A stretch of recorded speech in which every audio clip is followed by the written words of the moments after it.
आखिर क्यों जरूरी है चार धाम की यात्रा।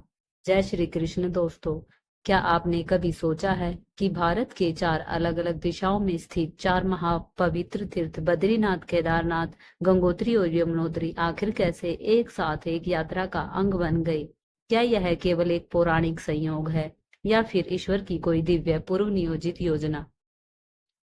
हजारों वर्षों से ऋषि मुनि, तपस्वी, संत, महात्मा, राजवंशों के महाराज और अवाम श्रद्धालु भी इस धामों की ओर खींचे चले जाते हैं। इन तीर्थ स्थलों की यात्रा केवल पर्वतीय क्षेत्रों की भौगोलिक चढ़ाई नहीं है, बल्कि यह एक आत्मिक अवरोहण है। यहाँ आत्मा अपने शुद्धतम स्वरूप को पहचानती है, अपने पूर्व जन्म की चेतना से जुड़ती है और मोक्ष की ओर पहला कदम बढ़ाती है। यमुनोत्री की कल्पना कीजिए, वहां उबलता हुआ सूर्य कुंड और ठीक पास ही शीतल निर्मल यमुना का प्रवाह, गर्म भाप और ठंडा जल। यह विरोधाभास केवल प्रकृति की लीला है या किसी गहन गणना का रहस्य। और फिर वह मान्यता कि यमुनोत्री में स्नान करने से अकाल मृत्यु टल जाती है। क्यों, क्या वास्तव में यमुना जी यमराज की जुड़वा बहन है? और यदि हाँ, तो यह कैसी बहन है जो मृत्यु से जीवन की याचना नहीं करती, बल्कि स्वयं मृत्यु को ललकारने की सामर्थ्य रखती है। अब चले गंगोत्री की ओर, वहां जहां गंगा स्वर्ग से उतरकर पहली बार हिमखंडों की भूमि पर अपने चरण रखती है।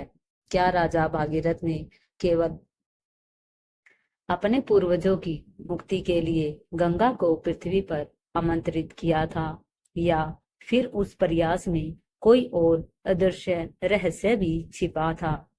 गोमुख की गुफा, क्या वहां आज भी गूंजती है शिव की जटाओं की वह मौन चेतना, जिसने गंगा की तीव्र धारा को थाम लिया था? गंगा केवल जल नहीं, वह एक ऊर्जा है, एक चैतन्य शक्ति जो भीतर के मलिन भावों को धोकर आत्मा को पुनः निर्मल कर देती है। फिर पहुंचते हैं केदारनाथ, वह तीर्थ जहां पहाड़ खुद मौन रहकर भी बहुत कुछ कहते हैं, जहां शिव ने एक अद्भुत लीला रची और फिर सदा के लिए वहां वास कर लिया। केदारनाथ का मंदिर जो प्रलय, भूकंप, हिमपात सब कुछ सहते हुए भी अधिक अडिग खड़ा है। क्या यह किसी अदृश्य शक्ति का प्रमाण है या फिर हमारे विश्वास की अटूट परिणति? अब बात करें बद्रीनाथ की। हिमालय की गोद में स्थित यह स्थान क्या केवल एक मंदिर है या कोई रहस्यमय द्वार जो प्राचीन युगों के सत्य अपने भीतर समेटे हुए है? क्यों कहा जाता है कि बद्रीनाथ धरती का वैकुंठ है? क्या सचमुच भगवान विष्णु यहाँ ध्यान में लीन है, या यह स्थान कभी किसी अन्य देवता की तपोभूमि रहा है जिसे समय की रेत ने ढक दिया, और लक्ष्मी जी जो वर्षों तक एक वृक्ष बनकर अपने प्रभु की वर्षा और हिम से रक्षा करती रही? यह केवल प्रेम था, यह तपस्या का ऐसा रूप जिसे मानव मन कभी नहीं समझ सकता। बद्रीनाथ में स्थित तृप्त कुंड, जहां बाहर का तापमान 7 डिग्री से 9 डिग्री रहता है, लेकिन कुंड का जल 54 डिग्री पर स्थिर बना रहता है, क्या यह केवल भूगर्भ क्रिया है या किसी दैवीय शक्ति का संकेत? और जब हर वर्ष मंदिर के कपाट बंद हो जाते हैं, तब भी भीतर दीपक जलता रहता है। कौन है वह अदृश्य सेवक जो भगवान की सेवा में संलग्न करता रहता है? और वह भविष्यवाणी की, जब नर और नारायण पर्वत आपस में मिल जाएंगे तो बद्रीनाथ धाम लुप्त हो जाएगा। क्या यह किसी आने वाले काल की चेतावनी है? जब इन चार धामों की सांसें एक साथ बहती है, तो मन एक नया प्रश्न पूछता है, क्या यह यात्रा केवल हिमालय की ऊंचाइयों की चढ़ाई है, या यह आत्मा की गहराइयों की ओर उतरने का मार्ग है? क्या यह पर्वत वास्तव में हमें पुकारते हैं या यह हम ही हैं जो जन्मों जन्मों से स्वयं को पुकार रहे हैं? अब प्रश्न यह नहीं कि क्या आप तैयार हैं, बल्कि यह है कि क्या आप स्वयं से मिलने के लिए तैयार हैं? दोस्तों, आज हम उत्तराखंड में स्थित 4 पवित्र धामों बद्रीनाथ, केदारनाथ, गंगोत्री और यमुनोत्री के इतिहास और उनसे जुड़े रहस्य को जानने का प्रयास करेंगे। कृपया इस वीडियो को अंत तक ध्यानपूर्वक श्रद्धा भाव से सुने, क्योंकि यह केवल एक जानकारी नहीं है, बल्कि हमारे उस बहुमूल्य सांस्कृतिक और आध्यात्मिक इतिहास को उजागर करने का प्रयास है, जिसे बहुत कम लोग जानते हैं। यदि आपको हमारा यह प्रयास अच्छा लगे तो कृपया हमारे चैनल को सब्सक्राइब करें और कमेंट बॉक्स में जय श्री कृष्ण लिखकर हमारा सहयोग करें। तो चलिए आरंभ करते हैं इस रहस्यमय यात्रा की और इन 4 धामों के दिव्य और रहस्यमय स्वरूप को समझने से पहले आइए चलते हैं उस इतिहास की ओर जहां से आरंभ हुई वह पारंपरिक यात्रा, जो आज भी करोड़ों श्रद्धालुओं की आस्था का केंद्र है। हिमालय की गोद में स्थित ये 4 तीर्थ स्थान बद्रीनाथ, केदारनाथ, गंगोत्री और यमुनोत्री न केवल भौगोलिक दृष्टि से दुर्गम है, बल्कि आध्यात्मिक दृष्टि से भी सर्वोच्च स्थान रखते हैं। इसमें बद्रीनाथ को विशेष महत्व प्राप्त है। ऐसा कहा जाता है कि यही पृथ्वी और स्वर्ग का मिलन होता है। 20वीं शताब्दी के मध्यम में इन धामों को छोटा 4 धाम कहा जाने लगा, पर इनका आध्यात्मिक मूल्य कभी छोटा नहीं हुआ। यह तीर्थ आज भी तप, आस्था और आत्मशुद्धि की चरम यात्रा का प्रतीक है। इन तक पहुंचने के लिए श्रद्धालुओं को समुद्र तल से लगभग 4000 मीटर की ऊंचाई पर स्थित दुर्गम रास्तों से होकर गुजरना होता है। हिंदू धर्म ग्रंथों के अनुसार यमुनोत्री, गंगोत्री, केदारनाथ और बद्रीनाथ केवल तीर्थ स्थल नहीं हैं, बल्कि ये ऊर्जा केंद्र है जहां आत्मा मोक्ष के समीप पहुंचती है। कहा जाता है कि इन धामों के दर्शन मात्र से मानव का जीवन पवित्र हो जाता है और आत्मा जन्म मरण के बंधन से मुक्त हो सकती है। 4 धाम यात्रा की शुरुआत यमुनोत्री और गंगोत्री से होती है। तीर्थ यात्री यहाँ से पवित्र जल लेकर केदारनाथ पहुंचते हैं और वहां भगवान केदारेश्वर पर जलाभिषेक करते हैं। यह यात्रा एक परिक्रमा के रूप में मानी जाती है, जिसमें हरिद्वार, ऋषिकेश, देवप्रयाग, टेहरी धरा, यमुनोत्री, उत्तरकाशी, गंगोत्री, त्रियुगी, नारायण और अंत में केदारनाथ का मार्ग तय किया जाता है। बर्फ से ढकी हिमालय की चोटियों में जहां आकाश और पृथ्वी जैसे संवाद करते हो, वहां पर हर पेड़, हर पत्थर और हर धारा मानव शांति की भाषा बोलती है। यहीं जन्म लेती है वह चेतना जिसे हम देवी यमुना कहते हैं। एक दिव्यता जो न केवल प्रकृति में प्रवाहित होती है, बल्कि आत्मा की गहराइयों को भी स्पर्श करती है। यमुना का जन्म एक साधारण घटना नहीं थी, बल्कि यह ब्रह्मांड या संतुलन की नींव थी। इस कथा की शुरुआत होती है सूर्य देव से, जिन्हें वेदों में जगत की आत्मा कहा गया है। उनका तेज इतना तीव्र था कि उनकी पत्नी संज्ञा, जो विश्वकर्मा की पुत्री थी, उस तेज को सहन नहीं कर सकी। उन्होंने अपनी छाया देवी को सूर्य के पास छोड़ दिया और स्वयं तपस्या हेतु हिमालय चली गई। सूर्यदेव को यह ज्ञात नहीं था कि उनके साथ अब संज्ञा नहीं, उनकी छाया रह रही है। इसी छाया और सूर्य के संयोग से यमराज, शनिदेव और यमुना का जन्म हुआ। यमुना के भीतर करुणा और शीतलता का रूप समाहित था, जो उनके पिता सूर्य के प्रखर तेज के विपरीत था। उनका स्वभाव अत्यंत कोमल था, किंतु उनका प्रभाव इतना गहन कि देवता भी उनके जल स्पर्श से शुद्ध हो जाया करते थे। यमराज के साथ उनका संबंध केवल रक्त का नहीं, आत्मा से आत्मा का था। एक दिन यमुना ने यम से वचन मांगा कि उनका यह स्नेहपूर्ण बंधन सदा बना रहे। यमराज ने वादा किया कि जब तक बहनें अपने भाइयों के लिए प्रेम पूर्वक व्रत रखेंगी, वे अमर रहेंगे। यही है भाई दूज यम द्वितीया की परंपरा की पौराणिक जड़, एक परंपरा जो प्रेम, श्रद्धा और आत्मीयता का प्रतीक बन गई। लेकिन यमुना की गाथा यहीं समाप्त नहीं होती। जब देवी यमुना ने स्वयं को एक नदी के रूप में प्रकट किया, तब वे केवल जलधारा नहीं बनी, वे जीवन के पापों को धोने वाली शक्ति, हृदय को निर्मल करने वाली चेतना बन गई। पद्म पुराण में वर्णित है कि दो पापी भाइयों में से एक ने केवल यमुना में स्नान करके स्वर्ग प्राप्त किया। रामायण में वर्णन आता है कि जब हनुमान जी लंका दहन के बाद लौटे, तब उनकी पूंछ जल रही थी। उन्होंने यमुनोत्री के पावन जल में पूंछ डुबोई और अग्नि शांत हुई। यही स्थान आज बंदरपुर के नाम से जान जाता है।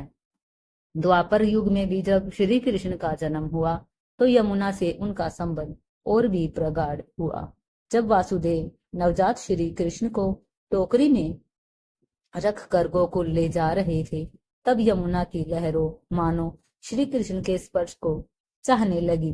जैसे ही उन्होंने श्री कृष्ण का चरण छुआ, यमुना शांत हो गई। यह एक दिव्य आत्माओं का मिलन था।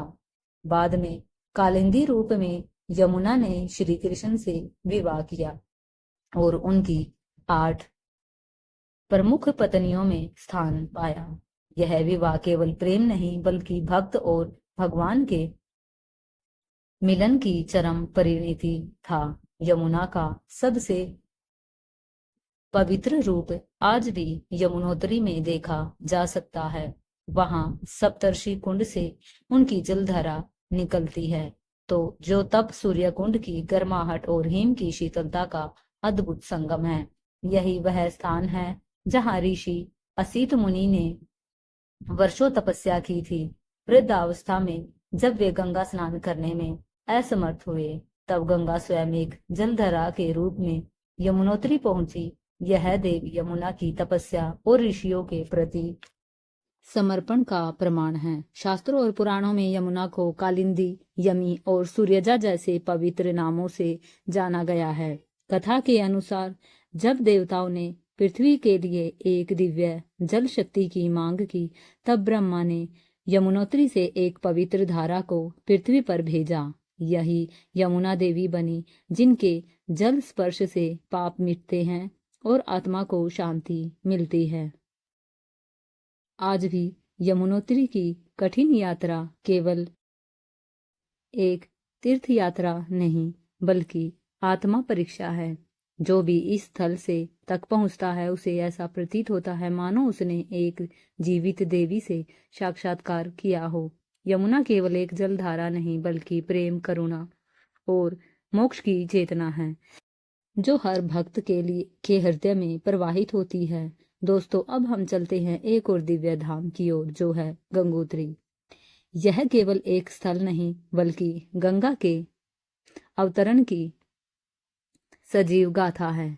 क्या आपने कभी यह सोचा है कि गंगा, जिसे हम सामान्यतः एक नदी समझते हैं, दरअसल सृष्टि की सबसे दिव्य और रहस्यमय धाराओं में से एक है। गंगा का आरंभ गंगोत्री से नहीं, बल्कि उससे लगभग 18 मील ऊपर स्थित गोमुख नामक स्थान से होता है। लगभग 3900 मीटर की ऊंचाई पर हिमालय की छाती से एक चमत्कारी जलधारा फूटती है, जो भागीरथी के नाम से जानी जाती है।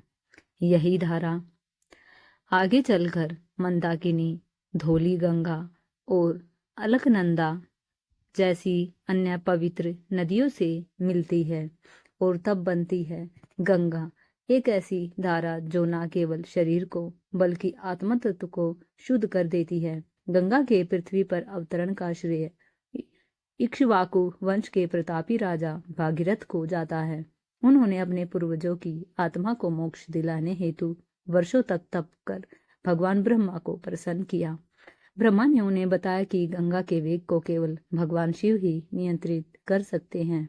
तब भागीरथ ने शिव की कठोर तपस्या की और अंततः शिव जी प्रसन्न होकर गंगा को अपनी जटाओं में समाहित करने को तैयार हुए। जैसे ही ब्रह्मा ने गंगा को कमंडल से पृथ्वी की ओर प्रवाहित किया, वह अत्यंत वेग से दौड़ी, लेकिन भगवान शिव ने उसे अपनी जटाओं में बांध लिया।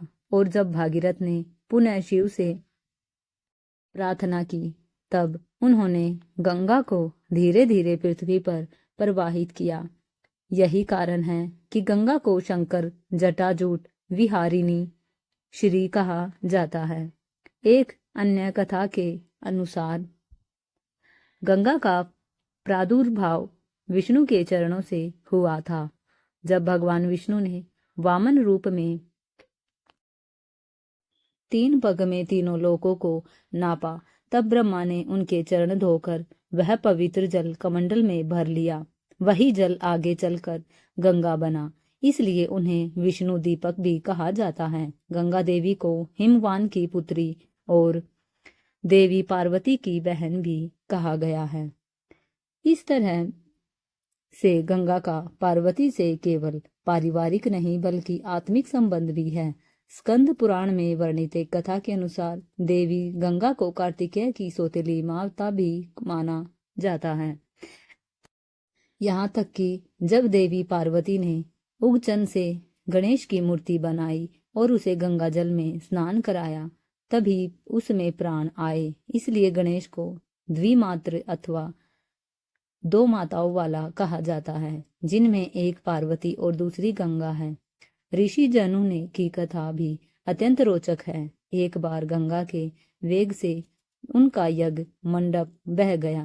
क्रोधित होकर ऋषि ने गंगा को पी लिया, लेकिन देवताओं के आग्रह पर उन्होंने गंगा को अपने कानों से बाहर निकाल दिया। तब से गंगा जहन्वी कहलाती है।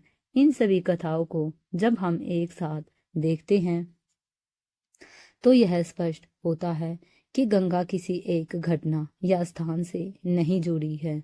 वे त्रिदेवों की कृपा, सृष्टि की चेतना और तपस्वियों की भक्ति का प्रतिफल है।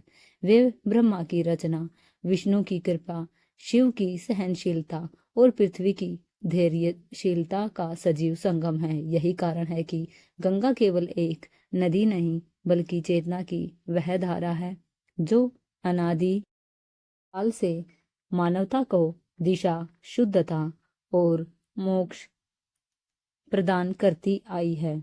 ऋषिकेश से लगभग 223 किलोमीटर की दूरी पर हिमालय की रूह तक पहुंचने वाली संकरी, घुमावदार और सिहरन भर देने वाली सड़कों से होते हुए जब कोई तीर्थी केदारनाथ की ओर बढ़ता है, तो जैसे जैसे ऊंचाई बढ़ती है वैसे वैसे सांसें धीमी और श्रद्धा गहरी होती जाती है।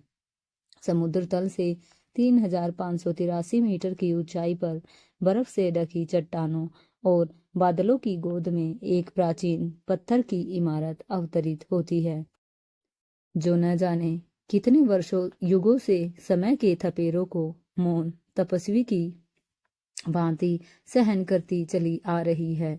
यही है केदारनाथ धाम। यह केवल एक मंदिर नहीं बल्कि यह शिव की दिव्यता का स्तंभ है, जो मंदाकिनी की शांत धारा के तट पर हजारों वर्षों की कथाओं और श्रद्धा को अपने भीतर समेटे खड़ा है। इसकी दीवारों पर जमी हिम की परतों में इतिहास की सांसें गूंजती है और इसकी छाया में असंख्य आत्माओं को मोक्ष का मार्ग मिला है। केदारनाथ यह नाम स्वयं में एक मंत्र है।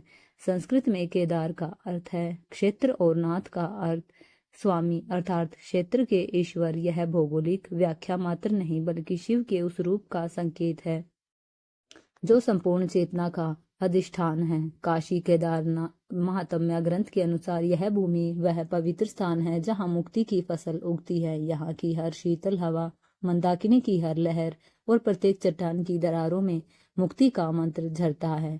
इस देवालय का स्थापत्य भले ही किसी ज्ञात कालखंड में अंकित न हो पाया हो, पर इसकी आत्मा अनादि, अजर और अमर है। यह शिव का वह रूप है जो काल से परे है, जो परिवर्तनशील संसार में भी अडिग है। यह मंदिर किसी राजा की कृति नहीं, अपितु सनातन श्रद्धा की वह ध्वजा है जो हिमालय की हर आंधी को सहकर अडिग खड़ी है, मानो स्वयं महाकाल उसमें निवास कर रहे हो। इस स्थान से जुड़ी दो प्रमुख कथाएं हैं। पहली कथा महाभारत युद्ध के उपरांत की है, जब पांडव युद्ध के भयानक विनाश और अपने द्वारा किए गए अधर्मों से व्यथित होकर आत्मग्लानि में डूब गए तो उन्हें अपने कर्मों से मुक्ति की आवश्यकता महसूस हुई। उन्होंने भगवान श्री कृष्ण से मार्गदर्शन मांगा। श्री कृष्ण ने कहा, तुम्हारे अंतर्मन की शांति और पाप कालन केवल भगवान शिव ही कर सकते हैं। पांडवों ने शिव की शरण में जाने का निश्चय किया, परंतु भगवान शिव उनसे मिलना नहीं चाहते थे।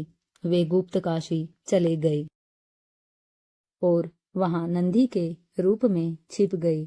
जब पांडव गुप्त काशी पहुंचे तो शिव ने एक बैल का रूप धारण कर गायों के झुंड में जा मिले, किंतु लीला अधिक देर तक छिप नहीं रही। भीम जो सबसे शक्तिशाली थे, उन्होंने विशाल रूप धारण कर पूरे क्षेत्र को घेर लिया। सब गाय बैल इधर धीरे धीरे निकलने लगे, परंतु एक विशेष बैल झुकने को तैयार नहीं था। उसकी आंखों की चमक और मौन गरिमा कुछ और ही संकेत दे रही थी। भीम ने उस बैल की पूंछ और पिछले पैर पकड़ लिए।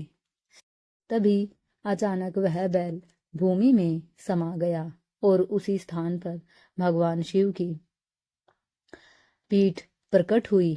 आज वही स्थान केदारनाथ के नाम रूप में पूजित है। शिव के अंग पंच केदार के रूप में प्रकट हुए।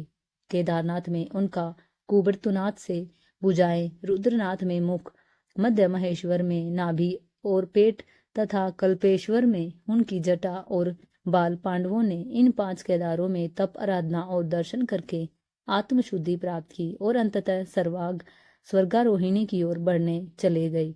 एक अन्य कथा के अनुसार सतयुग में भगवान विष्णु के अवतार नर और नारायण ने बद्रीवन, जहां आज बद्रीनाथ है, में तपस्या आरंभ की। उन्होंने पर्वतों और कठिन परिस्थितियों के मध्य पार्थिव शिवलिंग की स्थापना कर शिव की घोर भक्ति की। उनकी तपस्या से प्रसन्न होकर भगवान शिव स्वयं प्रकट हुए और उनसे वरदान मांगने को कहा। नर नारायण ने अत्यंत विनम्रता से केवल यही निवेदन किया, हे महादेव, कृपया सदैव इस क्षेत्र में वास करे ताकि युगों युगों तक आपके भक्त आपके दर्शन कर सके। भगवान शिव ने सहर्ष यह वरदान स्वीकार किया और कहा, अब से यह क्षेत्र केदार क्षेत्र के नाम से प्रसिद्ध होगा और मैं यहीं वास करूंगा।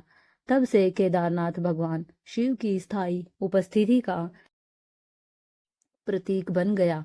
यह केवल तीर्थ नहीं, एक दिव्य वचन का साक्षात प्रमाण है।